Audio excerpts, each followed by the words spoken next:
Yo, yo, yo, what is up, guys? It's Cone back here again tonight with another episode of After the Buzzer. Bro, I love the NBA. The NBA is ridiculous. There are so many overdramatic situations. There's nonstop action, nonstop storylines. And when I mean nonstop, I mean nonstop. These NBA playoffs, I said it before, the playoffs have been incredible. I knew they were going to be, and the second round just keeps supporting that. The Los Angeles Clippers tonight had an opportunity to send themselves to the first ever Western Conference Finals in their 50-year franchise history without Kawhi Leonard against a Jazz team that was the first seed in the Western Conference with a Mike Conley returning to the lineup. I don't know why I said a Mike Conley. Mike Conley returning to the lineup, an all-star, adding to their roster of already 2 all-stars, and the Hawks and 76ers. The 76ers, after blowing a 26-point lead against the Hawks in Game 5, looking to take hold of this one, bring the series back to Philadelphia on the road, force a Game 7, looking to come back from that massive deficit, and boy, did we get some great games. I'm going to start with the Utah Jazz, Los Angeles Clippers game because the series ended, and then I'll move into Hawks Sixers. The Los Angeles Clippers, for the first time in franchise history, have advanced to the Western Conference Finals without Kawhi Leonard against the Utah Jazz with Mike Conley returning.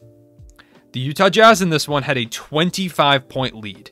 And you know the craziest part of this entire game, not the Jazz blowing a 25-point lead, not the fact that Terrence Mann had 39 points. It looked like he took over Kawhi Leonard's soul or something like that, or that maybe Kawhi Leonard installed his hardware into Terrence Mann before the game and he just turned into Kawhi Jr. or something like that. Maybe Tyronn Lue was a witch doctor and he did some magic spell to get rid of the Clippers curse that they have now finally broken. I don't know what it was. All of this stuff happening. But you know, the most interesting part and the craziest part to me was that as a Thunder fan, I have complete investment in the fall of the Los Angeles Clippers. I want the Clippers to lose because if they lose, this is just me being honest. If the Clippers lose Kawhi Leonard for our future, that means a lot because we own their draft picks. And if they lose Kawhi Leonard, that means that they fall off greatly and ultimately we get better draft picks. But you know what happened? Over the course of this game, I found myself rooting for the Clippers. And I never, ever thought I was going to say that. And here I was rooting for Reggie Jackson, who forced his way out of Oklahoma City. I found myself especially rooting for Terrence Mann, a guy who, it gave me great Game 7 Dort vibes. That's why I wore the Dort shirt today for this video, because watching that, it was like watching Dort blow up in Game 7. It was amazing. Paul George, man, who's gotten a lot of flack. You can't call him Pandemic P anymore because there has been no player who has ever led this Clippers team to the Western Conference Finals, and Paul George did it. He deserves so much credit. He was incredible in this game. Terrence Mann was the hero of the game, obviously, but Paul George was great too. This whole Clippers team, like I said, they were down 25 points in the second half. Do you know how much you have to outscore the other team in the second half of a basketball game to end up winning by double digits after being down 26 in the second half? The answer is, let me do math, 34. They outscored them by 34 points in the second half. I don't even know if that's right. That is right. It's ridiculous. And I couldn't help it. Watching the Clippers at the end there, I felt myself getting excited for them. I felt myself getting hyped that they were going to make their first Western Conference Finals ever, while simultaneously being sad for the Jazz that they were once again going to fall short. Last season, they blew that 3-1 lead to the Nuggets in devastating fashion. They exited the playoffs earlier than they wanted to. And now this year, they went up 2-0 against the Los Angeles Clippers. They ended up getting tied up 2-2, and then Kawhi Leonard went down for possibly the season. And with the Jazz with a golden opportunity, this might be their best chance to go to the finals for a long time, because there was no Kawhi Leonard in their way. Chris Paul might miss the beginning of the Western Conference Finals with COVID. It was a golden, on a silver platter opportunity for the Jazz to make the conference finals at least, and probably the NBA Finals, and maybe even win one, because a lot of the Eastern Conference teams are battered. And they just choked. It happens. Donovan Mitchell was great. He didn't score super efficiently, but he was pretty much the only guy that could score in the second half of this game. He had 39, 9, and 9 for this game, almost a 40-point triple-double. This can't go on him. Royce O'Neal had 21 points. Can't go on him either. Who it can go on is Rudy Gobert. And I've been a defender of Rudy Gobert. Defender, that's funny because he's Defensive Player of the Year. I've been a defender of Rudy Gobert for a while now, and I can't defend him in this game. He had to be better. He had 12 points, 10 rebounds, and guys were going at him. Reggie Jackson hit 2 tough buckets over Rudy Gobert, who is the Defensive Player of the Year. And he was my pick for the award. I think he should have won it. You can talk about this game all you want, these playoffs, people attacking Rudy Gobert, whatever you want to do. But ultimately, during the regular season, Rudy Gobert was the best defensive player on the court in the entire league. He just was. And tonight, it wasn't the case. They attacked him. Reggie Jackson hit 2 tough buckets over Rudy Gobert and then flexed on him. Do you know how disrespectful it is to score twice on a Defensive Player of the Year? A 7-footer when you're like a 6-foot guard. He just floated up off the glass over him. There was one where he went into his body and just finished over him and then flexed on him. Do you know how disrespectful that is? Very. And he deserved it. Rudy Gobert was getting bodied tonight. He's got to be better. This is on him. They're paying him $40 million. He has a reputation, deservedly, as one of the best defensive players in the league and one of the best defensive players of this era. Period.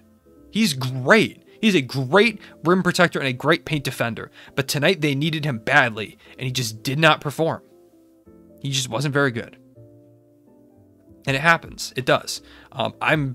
I feel terrible for Donovan Mitchell.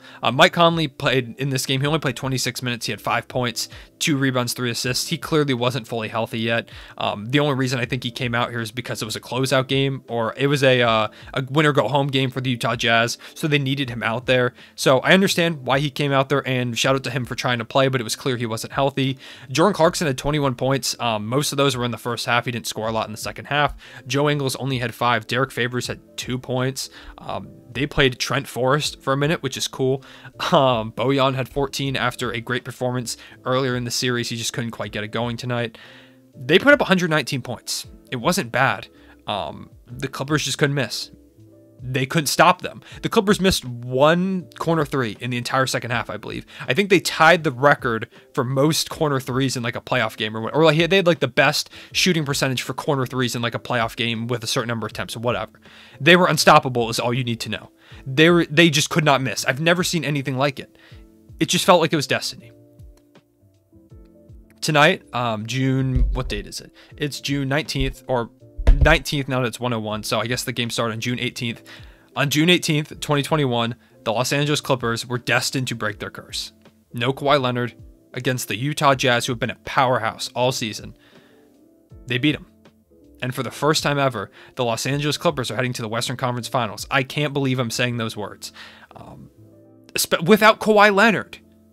Like, that's the craziest part. You can go back and clip it if you want to, but I said when Kawhi Leonard went out, I don't see the Clippers winning another game in this series. I thought this was Jazz in 6, and it shows exactly what I know. I said in my video, when I made a video about the Hawks-Sixers game where the Sixers blew their lead, I said apparently, as much as I watch the NBA, I have no idea what's going to happen. The NBA continues to surprise me, and it's part of why I love the league so much. I can watch every single game, and I mean, I have watched every single playoff game. And every time I'm surprised. You never know what's going to happen. And that's what's so fun about this league. Even when there's a team like the Brooklyn Nets, who are probably a super team, you never know what's going to happen.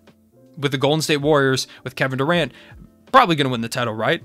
The Rockets pushed them to 7. Almost didn't happen. The 73-9 Warriors went up 3-1. What happens? The Cavs come back. The NBA is a crazy place, and that's part of why I love the league so much. And I think that's why I was rooting for the Clippers here. I'm a fan of chaos. I'm a fan of seeing underdogs take out the top dogs. I'm a fan of guys proving people wrong. I've said that a million times on my channel. And to see Paul George go out there and lead the Clippers, well, behind Terrence Mann, but Terrence Mann's a superstar, so we don't need to talk about that. Be one of the guys leading this Clippers team in 50 seasons. 50 years they've existed, and they've never been to a conference finals. And Paul George stepped up. Terrence Mann stepped up. Reggie Jackson stepped up. Marcus Morris, Nick Batum, the whole roster stepped up in a big way and brought them there. And I think that's why I was rooting for them. I'm going to drop a video talking about the Utah Jazz probably tomorrow, talking about what went wrong and ultimately what they need to do. I don't know what they do. This was their best shot, I think. This is the best this team's going to get. Mike Conley's probably going to start declining after a great all-star caliber season. He'll probably still be pretty good, but he is getting old. Rudy Gobert's getting paid a lot of money, so that caps them out. Donovan Mitchell's going to be getting paid a lot of money. Bojan Bogdanovic is getting paid money. Although some of those guys might be free agents soon. I'm not sure where all their contracts are at. I'll do that research before the video tomorrow, but this was the Jazz's shot. This was their chance, and they blew it. So NBA Twitter's getting really excited about that. This is the first time I've seen NBA Twitter ever root for the Clippers. All it took was them playing the Jazz. I feel for Donovan Mitchell, man. He went crazy. Unbelievable. One of the best playoff runs I've seen from a young guy in a while, since like Donovan Mitchell's play last season alongside Jamal Murray in that series. He's a special player. It's ridiculous to watch him out there playing. I hope to see him back here in the playoffs soon. I know he will be. I'm sure they'll be back next year. And I hope to see Donovan Mitchell at some point get that ring. Hawks Sixers. Like I said, this was the Sixers after collapsing, winning by 26 points in the game. How do you come back on the road and win in Atlanta to force a Game 7? The Sixers found a way.